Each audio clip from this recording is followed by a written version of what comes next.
Hi friends, welcome to Kavyanayana cooking channel. ನಾನು ಸುಷ್ಮಾ. ಬನ್ನಿ, ಇವತ್ತು ಬಾಳೆಹಣ್ಣನ್ನು ಬಳಸಿ ಇವತ್ತು ಸಿಹಿನ ಮಾಡಿ ತೋರಿಸ್ತಾ ಇದ್ದೀನಿ. ತುಂಬ ಅಂದರೆ ತುಂಬ ರುಚಿಯಾಗಿರುತ್ತೆ. ಒಂದು ಸಲ ಮಾಡಿದ್ರೆ ಮತ್ತೆ ಮತ್ತೆ ಮಾಡ್ಕೊತೀರಾ. ಯಾವಾಗಲೂ ಒಂದೇ ಥರ ಸಿಹಿನ ತಿಂದು ಬೇಜಾರಾಗಿರುತ್ತೆ. ಇವತ್ತು ಕಡಿಮೆ ಸಾಮಗ್ರಿಯಲ್ಲಿ ಹಾಗೆ ಕಡಿಮೆ ಸಮಯದಲ್ಲಿ ಇವತ್ತು ನಾನು ಕಳಿತ ಬಾಳೆಹಣ್ಣನ್ನು ಬಳಸಿ ಇವತ್ತು ಹೋಳಿಗೆನ ಮಾಡಿ ತೋರಿಸ್ತಾ ಇದ್ದೀನಿ. ಫಸ್ಟ್ ಟೈಮ್ ಮಾಡಿದ್ರೂ ಕೂಡ ಫೇಲ್ ಆಗೋದಿಲ್ಲ. ತುಂಬ ಅಂದರೆ ತುಂಬ ರುಚಿಯಾಗಿರುತ್ತೆ. ಹಾಗೆ ತುಂಬ ಸುಲಭವಾಗಿ ಮಾಡ್ಕೋಬೋದು. ಬಾಳೆಹಣ್ಣಿನ ಹೋಳಿಗೆ ಯಾವ ಥರ ಮಾಡೋದು ಅಂತ ತೋರಿಸ್ಕೊಡ್ತಾ ಇದ್ದೀನಿ. ಹೇಗೆ ಮಾಡೋದು ಅಂತ ನೋಡೋಣ ಬನ್ನಿ ಫ್ರೆಂಡ್ಸ್. ಒಂದು ಮಿಕ್ಸಿಂಗ್ ಬೌಲ್ನ ತಗೊಂಡಿದ್ದೀನಿ. 1 ಕಪ್ ಆಗುವಷ್ಟು ಮೈದಾ ಹಿಟ್ಟನ್ನು ಹಾಕೋತಾ ಇದ್ದೀನಿ. ನಿಮ್ಮ ಇದರಲ್ಲಿ ಬದಲು ನೀವು ಗೋಧಿ ಹಿಟ್ಟನ್ನು ಕೂಡ ಬಳಸ್ಬಹುದು. ಒಂದು ಅರ್ಧ ಚಮಚದಷ್ಟು ಅರಿಶಿನ ಪುಡಿನ ಸೇರಿಸ್ಕೊತಾ ಇದ್ದೀನಿ. ರುಚಿಗೆ ಉಪ್ಪು, 1-2 ಟೇಬಲ್ ಸ್ಪೂನ್ ಅಷ್ಟು ಎಣ್ಣೆನ ಹಾಕ್ಕೊಳ್ಳೋಣ. ಇದ್ರ ಬದಲು ತುಪ್ಪ ಕೂಡ ಸೇರಿಸ್ಕೊಳ್ಳಿ. ಚೆನ್ನಾಗಿ ಮಿಕ್ಸ್ ಮಾಡ್ಕೊಳ್ಳೋಣ. ನೀವು ಇದಕ್ಕಿಂತ ಕ್ವಾಂಟಿಟಿ ಜಾಸ್ತಿ ಕೂಡ ಮಾಡ್ಕೋಬಹುದು. ನಾನು 1 ಕಪ್ಪಲ್ಲಿ ತೋರಿಸ್ಕೊಡ್ತಾ ಇದ್ದೀನಿ. ನೋಡಿ, ಚೆನ್ನಾಗಿ ಮಿಕ್ಸ್ ಮಾಡಿಕೊಂಡು ಸ್ವಲ್ಪ ಸ್ವಲ್ಪ ನೀರು ಹಾಕ್ಕೊಂಡು ಕನಕದ ಹದಕ್ಕೆ ನಾದ್ಕೊಳ್ಳೋಣ. ಅಂದರೆ ಹೋಳಿಗೆಗೆ ಕನಕನ ನಾದ್ಕೊಂತಿರಲ್ಲ ಆ ಥರ ಕಲಿಸ್ಕೊಳ್ಳಿ. ನೋಡಿ, ಸ್ವಲ್ಪ ಸಾಫ್ಟ್ ಆಗಿನೇ ಇರಲಿ. ಮೈದಾ ಹಿಟ್ಟಲ್ವಾ, ಸ್ವಲ್ಪ ನೆನಿಬೇಕು. 1 ಗಂಟೆ ನೆನೆಯೋದಕ್ಕೆ ಬಿಡ್ತೀನಿ ನಾನು. ನೋಡಿ, ಸ್ವಲ್ಪ ಸ್ವಲ್ಪನೇ ಈ ಥರ ನೀರು ಹಾಕ್ಕೊಂಡು ನಾದ್ಕೊತೀನಿ. ಹೊಸಬ್ರು ಯಾರಾದರೂ ವಿಡಿಯೋ ನೋಡ್ತಾ ಇದ್ರೆ ಪ್ಲೀಸ್ ಸಬ್ಸ್ಕ್ರೈಬ್ ಮಾಡ್ಕೊಂಡು ನೋಡಿ.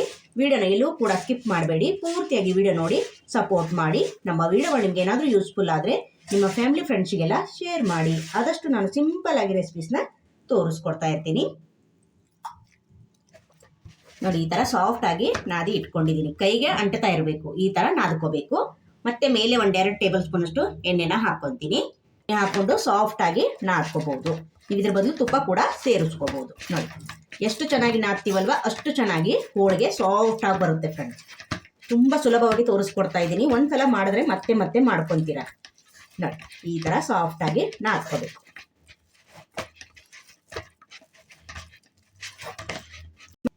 ನೋಡಿ, ಇಷ್ಟು ಸಾಫ್ಟ್ ಆಗಿ ನಾದಿ ಇಟ್ಕೊಂಡಿದ್ದೀನಿ. ಮೇಲೆ 1-2 ಟೇಬಲ್ ಸ್ಪೂನ್ ಅಷ್ಟು ಎಣ್ಣೆ ಹಾಕಿ ಇದನ್ನು ನೆನೆಯೋದಕ್ಕೆ ಬಿಡೋಣ. 1 ಗಂಟೆ ಆದರೂ ಇದು ಚೆನ್ನಾಗಿ ನೆನಿಬೇಕು.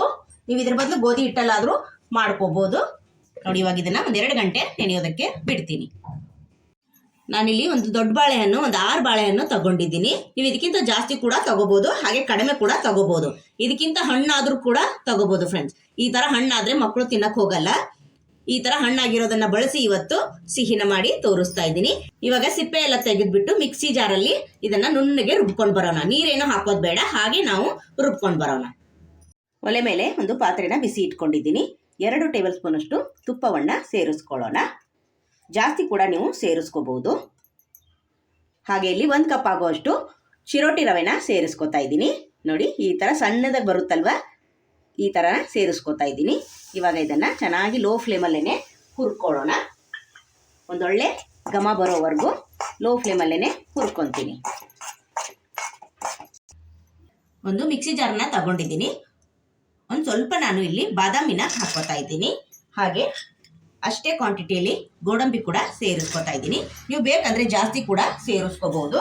ಹಾಗೆ 1-2 ಏಲಕ್ಕಿನ ಬಿಡಿಸಿ ಹಾಕ್ಕೋತಾ ಇದ್ದೀನಿ. ಇವಾಗ ಇದನ್ನು ಪುಡಿ ಮಾಡ್ಕೊಂಡು ಬರ್ತೀನಿ. ನೋಡಿ, ಡ್ರೈ ಫ್ರೂಟ್ಸ್ನ ಎಲ್ಲವನ್ನು ಈ ಥರ ಪುಡಿ ಮಾಡ್ಕೊಂಡಿದ್ದೀನಿ ನೈಸಾಗಿ. ಇವಾಗ ಇದನ್ನು ಒಂದು ಬೌಲಿಗೆ ಎತ್ತಿಟ್ಕೊತೀನಿ. ಒಂದು ಬೌಲಲ್ಲಿ ತೆಗೆದು ಇದನ್ನು ಪಕ್ಕಕ್ಕೆ ಎತ್ತಿಟ್ಕೊಳ್ಳೋಣ. ಮತ್ತೆ ಅದೇ ಮಿಕ್ಸಿ ಜಾರ್ಗಿನ ನಾನು ಆವಾಗಲೇ ಬಾಳೆಹಣ್ಣನ್ನು ತೋರಿಸಿದ್ನಲ್ಲ, ಅದನ್ನೆಲ್ಲವನ್ನು ಬಿಡಿಸಿ ಈ ಥರ ಮುರಿದ್ಬಿಟ್ಟು ಹಾಕೋತಾ ಇದ್ದೀನಿ. ಇವಾಗ ನೀರೇನು ಹಾಕದೇನೆ ಇದನ್ನು ನೈಸಾಗಿ ಪೇಸ್ಟ್ ಮಾಡ್ಕೊಂಡು ಬರ್ತೀನಿ. ನೋಡಿ, ಚೆನ್ನಾಗಿ ಒಂದು 5-10 ನಿಮಿಷ ರವೆನ ಒಂದೊಳ್ಳೆ ಘಮ ಬರೋವರೆಗೂ ಹುರ್ಕೊಂಡಿದ್ದೀನಿ ಲೋ ಫ್ಲೇಮಲ್ಲೇ. ನೋಡ್ತಾ ಇದ್ದೀರಾ, ಇಷ್ಟಾದರೆ ಸಾಕು. ಇವಾಗ ನಾನು ಬಾಳೆಹಣ್ಣಿನ ಪೇಸ್ಟ್ನ ರುಬ್ಕೊಂಡು ಬಂದಲ್ಲ, ಅದನ್ನು ಸೇರಿಸ್ಕೊತೀನಿ. ನೋಡಿ, ಇವಾಗ ಪೇಸ್ಟ್ನ ಸೇರಿಸ್ಕೊತಾ ಇದ್ದೀನಿ. ಬಾಳೆಹಣ್ಣಿನ ಪೇಸ್ಟ್ ಹಾಕಿದ್ಮೇಲೆ ಚೆನ್ನಾಗಿ ಲೋ ಫ್ಲೇಮಲ್ಲೇ ಕೈ ಬಿಡ್ದಂಗೆ ಮಿಕ್ಸ್ ಮಾಡಬೇಕು. ತಳ ಹಿಡಿಯೋ ಸಾಧ್ಯತೆ ಇರುತ್ತೆ, ಅದಕ್ಕೋಸ್ಕರ ನೋಡಿ ಲೋ ಫ್ಲೇಮಲ್ಲೇ ಇದನ್ನು ಕೂಡ ಅಷ್ಟೇ ಚೆನ್ನಾಗಿ ಮಿಕ್ಸ್ ಮಾಡ್ಕೊಳ್ಳೋಣ. ಸ್ವಲ್ಪ ಕೂಡ ಗಂಟಾಗೋದಿಲ್ಲ, ಭಯ ಬೇಡ. ನಿಧಾನಕ್ಕೆ ಲೋ ಫ್ಲೇಮಲ್ಲೇ ಈ ಥರ ಮಿಕ್ಸ್ ಮಾಡ್ತಾ ಇರಿ. ನೋಡಿ, ನೀವು ಬೇಕಂದರೆ ಒಣ ಕೊಬ್ಬರಿನ ಪುಡಿ ಮಾಡಿ ಕೂಡ ಹಾಕೋಬಹುದು. ನೋಡಿ, ಸ್ವಲ್ಪ ಗಟ್ಟಿ ಆಗ್ತಾ ಬರುತ್ತೆ. ಇನ್ನು ಯಾರೆಲ್ಲ ಚಾನಲ್ಗೆ ಸಬ್ಸ್ಕ್ರೈಬ್ ಮಾಡ್ಕೊಂಡಿಲ್ಲ ಪ್ಲೀಸ್ ಹೋಗಿ ಸಬ್ಸ್ಕ್ರೈಬ್ ಮಾಡ್ಕೊಳ್ಳಿ. ಬೆಲ್ ಐಕನ್ನ ಪ್ರೆಸ್ ಮಾಡಿ ಆಲ್ ಅನ್ನೋ ನೋಟಿಫಿಕೇಶನ್ನ ಸೆಲೆಕ್ಟ್ ಮಾಡಿಕೊಂಡ್ರೆ ನಾವು ಹಾಕೋ ವಿಡಿಯೋ ಎಲ್ಲ ಮೊದಲು ನಿಮಗೆ ಬರ್ತದೆ ಫ್ರೆಂಡ್ಸ್. ಆಗ ಎಲ್ರಿಗಿಂತ ಮುಂಚೆ ನೀವೇ ನೋಡ್ಬೋದು. ನೋಡಿ ಸ್ವಲ್ಪ ಗಟ್ಟಿ ಬರ್ತಾ ಇದೆ. ನಾನು ಆವಾಗಲೇ ಗೋಡಂಬಿ ಹಾಗೆ ಬಾದಾಮಿನ ಪುಡಿ ಮಾಡ್ಕೊಂಡಲ್ಲ, ಏಲಕ್ಕಿ ಹಾಕಿಬಿಟ್ಟು ಅದನ್ನು ಕೂಡ ಸೇರಿಸ್ಕೊಳ್ಳೋಣ. ಬೇಕಂದರೆ ಮತ್ತೆ ನೀವು ಇಲ್ಲಿ ತುಪ್ಪ ಕೂಡ ಹಾಕೋಬಹುದು. ತುಪ್ಪ ನಿಮ್ಗೆ ಆಪ್ಷನಲ್ಲು, ಎಷ್ಟು ಬೇಕೋ ಅಷ್ಟು ಹಾಕೋಬಹುದು. ಇಲ್ಲಿ ನಮಗೆ ಚೆನ್ನಾಗಿ ಮಿಕ್ಸ್ ಮಾಡಬೇಕು, ತಳ ಬಿಡಬೇಕು. ಅಂದರೆ ನಮಗೊಂದು ಹೂರ್ಣದ ಹದ ಬರಬೇಕು. ಅಲ್ಲಿವರೆಗೂ ನಾವು ಲೋ ಫ್ಲೇಮಲ್ಲೇ ಈ ಥರ ಮಿಕ್ಸ್ ಮಾಡ್ಕೋಬೇಕು ಫ್ರೆಂಡ್ಸ್. ಮನೆಯಲ್ಲಿ ಹಣ್ಣಾಗಿರೋ ಬಾಳೆಹಣ್ಣಿದ್ರೆ ಮಕ್ಕಳು ತಿನ್ನಲ್ಲ. ಈ ಥರ ಮಾಡಿದ್ರೆ ಮನೆ ಮಂದಿ ಎಲ್ಲ ಈ ಹೋಳಿಗೆನ ತಿನ್ಬೋದು ಫ್ರೆಂಡ್ಸ್. ತುಂಬ ಸುಲಭವಾಗಿ ಮಾಡ್ಕೋಬೋದು. ಫಸ್ಟ್ ಟೈಮ್ ಮಾಡೋರು ಕೂಡ ಈ ಸಿಹಿ ರೆಸಿಪಿನ ಮಾಡ್ಕೋಬೋದು. ತುಂಬ ಒಳ್ಳೊಳ್ಳೆ ಇನ್ನು ಹೋಳಿಗೆ ರೆಸಿಪಿಗಳು ನಮ್ಮ ಚಾನಲಲ್ಲಿದೆ. ನಿಮಗೆ ಬೇಕಾದರೆ ಹೋಗಿ ಚೆಕ್ ಮಾಡ್ಕೋಬೋದು. ನೋಡಿ, ಒಂದೆರಡು ಟೇಬಲ್ ಸ್ಪೂನಷ್ಟು ತುಪ್ಪನ ಸೇರಿಸ್ಕೊತೀನಿ. ತುಪ್ಪ ಹಾಕ್ಕೊಂಡು ಈಗ ಚೆನ್ನಾಗಿ ಮಿಕ್ಸ್ ಮಾಡ್ಕೊಳ್ಳೋಣ. ನೋಡಿ, ಒಂದೊಳ್ಳೆ ಹದ ಬರುತ್ತೆ. ಲೋ ಫ್ಲೇಮಲ್ಲೇ ಮಿಕ್ಸ್ ಮಾಡ್ಕೊಳ್ಳೋಣ. ನೋಡಿ, ಸ್ವಲ್ಪ ಗಟ್ಟಿ ಬರ್ತಾ ಇದೆ ಅಲ್ವಾ? ಈ ಟೈಮಲ್ಲಿ ರುಚಿಗೆ ನಿಮಗೆ ಎಷ್ಟು ಬೇಕೋ ಬೆಲ್ಲ ನೋಡಿಕೊಂಡು ಸೇರಿಸ್ಕೊಳ್ಳಿ. ನಾನಿಲ್ಲಿ ಸ್ವಲ್ಪ ಕಡಿಮೆ 1 ಕಪ್ಪಷ್ಟು ಬೆಲ್ಲನ ಸೇರಿಸ್ಕೊತಾ ಇದ್ದೀನಿ. ಅಂದರೆ ಒಂದು 3/4 ಬೌಲಷ್ಟಿದೆ. ಇವಾಗ ಸೇರಿಸ್ಕೊಳ್ಳೋಣ. ಈಗ ಬೆಲ್ಲ ಹಾಕ್ಕೊಂಡು ಮತ್ತೆ ಲೋ ಫ್ಲೇಮಲ್ಲೇ ಚೆನ್ನಾಗಿ ಮಿಕ್ಸ್ ಮಾಡ್ಕೊಳ್ಳೋಣ. ನೋಡಿ, ನೀವು ಪುಡಿ ಬೆಲ್ಲ ಕೂಡ ಹಾಕೋಬೋದು. ನೋಡಿ, ಈ ಥರ ಹಾಕ್ಕೊಂಡು ಚೆನ್ನಾಗಿ ಕೈ ಬಿಡ್ದಂಗೆ ಲೋ ಫ್ಲೇಮಲ್ಲೇ ಹೂರ್ಣದ ಹದನ ಮಾಡ್ಕೋಬೇಕು ನಾವು. ತುಂಬ ಸುಲಭ ಫ್ರೆಂಡ್ಸ್, ತುಂಬ ರುಚಿಯಾಗಿರುತ್ತೆ. ಯಾವಾಗಲೂ ಒಂದೇ ಥರ ಹೋಳಿಗೆ ತಿಂದು ಬೇಜಾರಾಗುತ್ತೆ. ಇವತ್ತು ಡಿಫ್ರೆಂಟಾಗಿ ನಾನಿವತ್ತು ಬಾಳೆಹಣ್ಣನ್ನು ಬಳಸಿ ಇವತ್ತು ನಿಮಗೆ ಹೋಳಿಗೆನ ಮಾಡಿ ತೋರಿಸ್ತಾ ಇದ್ದೀನಿ. ನೋಡಿ, ಬೆಲ್ಲ ಕರಗೋವರೆಗೂ ಚೆನ್ನಾಗಿ ಮಿಕ್ಸ್ ಮಾಡ್ಕೊಳ್ಳೋಣ. ಲೋ ಫ್ಲೇಮಲ್ಲೇ ಮಿಕ್ಸ್ ಮಾಡ್ತಾ ನೋಡಿ ಒಂದೊಳ್ಳೆ ಹೂರ್ಣದ ಹದಕ್ಕೆ ಬಂದಿದೆ. ತಳ ಕೂಡ ಬಿಡ್ತಾ ಇದೆ ಫ್ರೆಂಡ್ಸ್. ನೋಡಿ, ನೋಡ್ತಾ ಇದ್ದೀರಾ? ತುಪ್ಪ ನಿಮ್ಗೆ ಎಷ್ಟು ಬೇಕೋ ನೋಡಿಕೊಂಡು ಹಾಕೋಬಹುದು. ಇವಾಗ ಹೂರ್ಣ ಗಟ್ಟಿಯಾಗಿದೆ, ತಳ ಕೂಡ ಬಿಡ್ತಾ ಇದೆ. ಇವಾಗ ಇದನ್ನು ತಣ್ಣಗಾಗೋದಕ್ಕೆ ಬಿಡೋಣ. ನಿಮಗೆ ಇಲ್ಲಿ ಇನ್ನೂ ಬ್ಯಾಟರ್ ತೆಳುವಾಯಿತು ಅಂದರೆ ನೀವು ಇಲ್ಲಿ ಇನ್ನೊಂದು ಸ್ವಲ್ಪ ರವೆನ ಹುರಿದು ಸೇರಿಸ್ಕೋಬಹುದು. ಹಾಗೆ ಸ್ವೀಟ್ ಏನಾದರೂ ಕಡಿಮೆ ಅನಿಸಿದ್ರೆ ನಿಮ್ಗೆ ಎಷ್ಟು ಬೇಕೋ ನೋಡಿಕೊಂಡು ನೀವು ಬೆಲ್ಲನ ಸೇರಿಸ್ಕೋಬಹುದು. ಇವಾಗ ಹೂರ್ಣ ತಣ್ಣಗಾಗಲಿ. ನೋಡಿ, ಹೂರ್ಣ ಎಲ್ಲ ತಣ್ಣಗಾದ್ಮೇಲೆ ನಾನು ಹೂರ್ಣದ ಉಂಡೆನ ಮಾಡಿ ಇಟ್ಕೊಂಡಿದ್ದೀನಿ.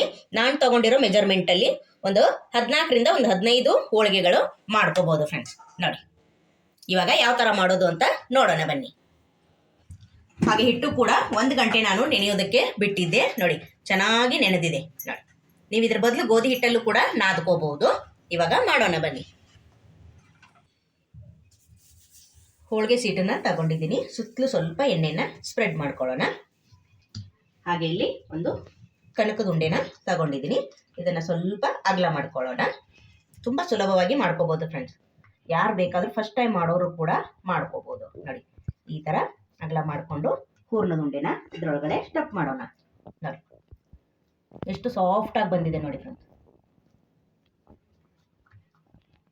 ಇಟ್ಬಿಟ್ಟು ಫಿಲ್ ಮಾಡೋಣ.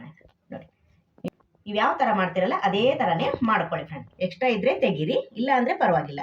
ನೋಡಿ, ಈ ಥರ. ಇವಾಗ ಸ್ವಲ್ಪ ಎಣ್ಣೆನ ಹಚ್ಚಿ ಇವಾಗ ಇದನ್ನು ತಟ್ಕೊಳ್ಳೋಣ. ನೀವು ಲಟ್ಟಿಸ್ಕೋತೀನಿ ಅಂದರೆ ಲಟ್ಟಿಸ್ಕೋಬೋದು. ನಾನು ಇದ್ರ ಮೇಲೆ ಇನ್ನೊಂದು ಸೀಟನ್ನು ಹಾಕ್ಕೊತೀನಿ. ನೋಡಿ, ಈ ಥರ ಹಾಕ್ಕೊಂಡು ಇವಾಗ ಎಷ್ಟು ಅಗಲ ಬೇಕೋ, ಎಷ್ಟು ತೆಳ್ಳಗೆ ಬೇಕೋ ಅಷ್ಟು ತೆಳ್ಳಗೆ ನೀವು ಮಾಡ್ಕೋಬೋದು. ನೋಡಿ, ತುಂಬ ಸರಳವಾಗಿ ಮಾಡ್ಕೋಬೋದು. ನೋಡಿ,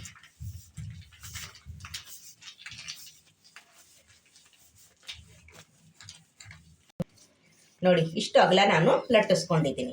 ಇಷ್ಟ ಆದರೆ ಸಾಕು. ಇನ್ನು ನೀವು ಚಿಕ್ಕದಾದ್ರೂ ಮಾಡ್ಕೊಳ್ಳಿ, ಇಲ್ಲ ದೊಡ್ಡದಾದ್ರೂ ಮಾಡ್ಕೋಬೋದು. ತವ ಕೂಡ ಬಿಸಿ ಇಟ್ಕೊಂಡಿದ್ದೀನಿ. ಬನ್ನಿ ಇದನ್ನು ಬೇಯಿಸ್ಕೊಳ್ಳೋಣ. ನೋಡಿ, ತವ ಬಿಸಿಯಾಗಿದೆ. ಸ್ವಲ್ಪ ಎಣ್ಣೆನ ಹಾಕ್ಕೊಳ್ಳೋಣ. ನೀವು ಇದ್ರ ಬದಲು ತುಪ್ಪ ಕೂಡ ಹಾಕೋಬಹುದು. ಇವಾಗ ಡೈರೆಕ್ಟಾಗಿ ಸೀಟನ್ನೇ ಅದ್ರ ಮೇಲೆ ಹಾಕ್ಕೊಳ್ಳೋಣ. ನೋಡಿ, 1-2 ಸೆಕೆಂಡು ಈ ಥರ ಬಿಟ್ಟರೆ ಸಾಕು. ಆರಾಮಾಗಿ ಸೀಟ್ ಬಿಟ್ಟು ಹೋಳಿಗೆ ತವಾಗೆ ಅಂಟ್ಕೊಳ್ಳುತ್ತೆ. ಅಂದರೆ ಸೀಟಿಗೆ ಒಂಚೂರು ಅಂಟ್ಕೊಳ್ಳೋದಿಲ್ಲ ಫ್ರೆಂಡ್ಸ್. ನೋಡಿ, ಇವಾಗ ನಿಧಾನಕ್ಕೆ ನೋಡಿ. Wow, super. ನೋಡಿದ್ರ? ಮೇಲೆ ಮತ್ತೆ ಸ್ವಲ್ಪ ಎಣ್ಣೆನ ಹಾಕ್ಕೊಳ್ಳೋಣ. ತುಂಬ ಸಾಫ್ಟಾಗೇ ಬರುತ್ತೆ. ಎಷ್ಟು ದಿನ ಇಟ್ಟರೂ ಮೆತ್ತಗೇ ಇರುತ್ತೆ ಫ್ರೆಂಡ್ಸ್. ಗಟ್ಟಿ ಆಗೋದೇ ಇಲ್ಲ. ನೀವು ಇದನ್ನು 1 ವಾರದವರೆಗೂ ಸ್ಟೋರ್ ಮಾಡಿಕೊಂಡು ತಿನ್ಬೋದು. ನೋಡಿ, ಎರಡೂ ಕಡೆ ಚೆನ್ನಾಗಿ ಬೇಯಿಸ್ಕೊತೀನಿ. ನೋಡಿ, ಇವಾಗ ಈ ಕಡೆ ಹಾಕ್ಕೊಳ್ಳೋಣ. ನೋಡಿ, ಸೂಪರ್. ಎಷ್ಟು ಚೆನ್ನಾಗಿ ಬೇಯಿಸ್ಕೊಂಡಿದ್ದೀನಿ ನೋಡ್ತಾ ಇದ್ದೀರಾ. ಈ ಕಡೆನೂ ಸ್ವಲ್ಪ ಎಣ್ಣೆನ ಹಚ್ಕೊಳ್ಳೋಣ ನೋಡಿ. ಸೂಪರ್, ಒಂದೊಳ್ಳೆ ಘಮ ಬರ್ತಾ ಇದೆ ಫ್ರೆಂಡ್ಸ್. ಇದನ್ನು ಮಾಡಿಕೊಟ್ರೆ ಬಾಳೆಹಣ್ಣಿನ ಹೋಳಿಗೆ ಅಂತಲೇ ಯಾರಿಗೂ ಗೊತ್ತಾಗಲ್ಲ ಫ್ರೆಂಡ್ಸ್, ಅಷ್ಟು ಸಾಫ್ಟಾಗಿ ಸ್ವೀಟಾಗಿರುತ್ತೆ ನೋಡಿ. ಈ ಕಡೆನೂ ಅಷ್ಟೇ ಚೆನ್ನಾಗಿ ಎರಡೂ ಬದಿ ಬೇಯಿಸ್ಕೊಳ್ಳೋಣ. ಎರಡೂ ಕಡೆ ಚೆನ್ನಾಗಿ ಬೇಯಿಸ್ಕೊಂಡಿದ್ದೀನಿ ನೋಡ್ತಾ ಇದ್ದೀರಾ. ಒಂದೊಳ್ಳೆ ಕಲರ್ ಬಂದಿದೆ, ಸೂಪರ್ ಅಲ್ವಾ ನೋಡಿ. ಇದೇ ಥರ ಎಲ್ಲವನ್ನು ಮಾಡಿ ತೋರಿಸ್ತೀನಿ ಫ್ರೆಂಡ್ಸ್. ನೋಡಿ ಫ್ರೆಂಡ್ಸ್, ಎಲ್ಲ ಬನಾನಾ ಹೋಳಿಗೆನ ಮಾಡಿ ಸರ್ವ್ ಮಾಡ್ಕೊಂಡಿದ್ದೀನಿ. ನೋಡ್ತಾ ಇದ್ದೀರಾ ಎಷ್ಟು ಚೆನ್ನಾಗಿ ಬಂದಿದೆ ಅಂದರೆ ತುಂಬ ಖುಷಿ ಆಗುತ್ತೆ ಮಾಡ್ತಾ ಇದ್ದಂಗೆ. ಒಂದೊಂದು ಹೋಳಿಗೆ ಕೂಡ ಅಷ್ಟೇ ಸಾಫ್ಟ್ ಆಗಿ ನೋಡಿ ಎಷ್ಟು ಚೆನ್ನಾಗಿ ಬಂದಿದೆ ಫ್ರೆಂಡ್ಸ್. ಫಸ್ಟ್ ಟೈಮ್ ಮಾಡೋರು ಕೂಡ ಮಾಡ್ಕೋಬೋದು, ಒಂಚೂರು ಕೂಡ ಫೇಲ್ ಆಗೋದಿಲ್ಲ. ಮನೇಲಿ ಕಳಿತ ಬಾಳೆಹಣ್ಣು ಇದ್ರೆ ಸಾಕು, ನೀವು ಈ ಹೋಳಿಗೆನ ಮಾಡ್ಕೊಂಡು ತಿಂತೀರಾ, ಅಷ್ಟು ರುಚಿಯಾಗಿರುತ್ತೆ. 1 ಕಪ್ಪು ರವೆ ಇದ್ರೆ ಸಾಕು, 1-2-3 ಬಾಳೆಹಣ್ಣು ಇದ್ರೂ ಕೂಡ ಸಾಕಾಗುತ್ತೆ ಫ್ರೆಂಡ್ಸ್. ಸಖತ್ತಾಗಿ ಬಂದಿದೆ. ಯಾವ ಬೇಳೆ ಹೋಳಿಗೆಗಿಂತ ನಮ್ಮ ಈ ಬಾಳೆಹಣ್ಣಿನ ಹೋಳಿಗೆ ಅಷ್ಟಂದ್ರೆ ಅಷ್ಟು ಅದ್ಭುತವಾಗಿದೆ. ನನಗೆ ತುಂಬ ಖುಷಿ ಆಗ್ತಾ ಇದೆ. ನೀವು ಕೂಡ ಒಂದ್ಸಲ ಮಾಡಿ ನೋಡಿ, ನಿಮಗೂ ಕೂಡ ತುಂಬ ಇಷ್ಟ ಆಗುತ್ತೆ ಫ್ರೆಂಡ್ಸ್. ನೋಡಿ ಒಂದೊಂದು ಹೋಳಿಗೆ ಕೂಡ ನಾನು ತೋರಿಸ್ತೀನಿ ಯಾವ ಥರ ಬಂದಿದೆ ಅಂತ ನೋಡಿ. ಸೂಪರ್ ಸಾಫ್ಟ್ ಆಗಿ ಬಂದಿದೆ ಫ್ರೆಂಡ್ಸ್, ಒಂಚೂರು ಕೂಡ ಫೇಲ್ ಆಗೋದಿಲ್ಲ. ಫಸ್ಟ್ ಟೈಮ್ ಮಾಡಿದ್ರು ಕೂಡ ಸಖತ್ತಾಗಿ ಬರುತ್ತೆ ನೋಡಿ. ವಾವ್, ಸೂಪರ್ ನೋಡಿ. ಸುಮಾರು ಹೋಳಿಗೆನ ಮಾಡಿ ತೋರಿಸಿದ್ದೀನಿ ಫ್ರೆಂಡ್ಸ್. ನೀವು ಹೋಗಿ ನಮ್ಮ ಚಾನೆಲ್ನ ವಿಸಿಟ್ ಮಾಡಿ ನೀವು ಮಾಡ್ಕೋಬಹುದು. ನೋಡಿಕೊಂಡು ತುಂಬ ಸರಳವಾಗಿ ತೋರಿಸ್ಕೊಟ್ಟಿದ್ದೀನಿ ನೋಡಿ. ಎರಡೂ ಬದಿ ಅಷ್ಟೇ ಚೆನ್ನಾಗಿ ಬೆಂದಿದೆ ನೋಡಿ. ಸೂಪರ್ ನೋಡಿ. ಯಾವ ಬೇಳೆ ಹೋಳಿಗೆನೂ ಇದ್ರ ಮುಂದೆ ಅಲ್ಲ ಫ್ರೆಂಡ್ಸ್. ಇದು ಹೋಳಿಗೆ ನೀವು ಬಾಳೆಹಣ್ಣಿನಿಂದ ಮಾಡಿದ್ದೀರಾ ಅಂತ ಗೊತ್ತೇ ಆಗೋದಿಲ್ಲ ಫ್ರೆಂಡ್ಸ್, ಅಷ್ಟು ಸಖತ್ತಾಗಿ ಬಂದಿದೆ ನೋಡಿ. ಸೂಪರ್ ನೋಡಿ. ವಾವ್, ಒಂದೇ 1 ಕಪ್ಪಷ್ಟು ರವೆ ಬಳಸಿದ್ದೀನಿ. ಒಂದು 4-5-6 ಬಾಳೆಹಣ್ಣನ್ನು ಬಳಸಿದ್ದೀನಿ. ನನ್ನ ಹತ್ರ ಜಾಸ್ತಿ ಇತ್ತು, ಅದಕ್ಕೆ ನಾನು 6 ಬಳಸಿದ್ದೀನಿ. ನಿಮ್ಮ ಹತ್ರ 2 ಇದ್ದರೂ ಕೂಡ ಸಾಕಾಗುತ್ತೆ.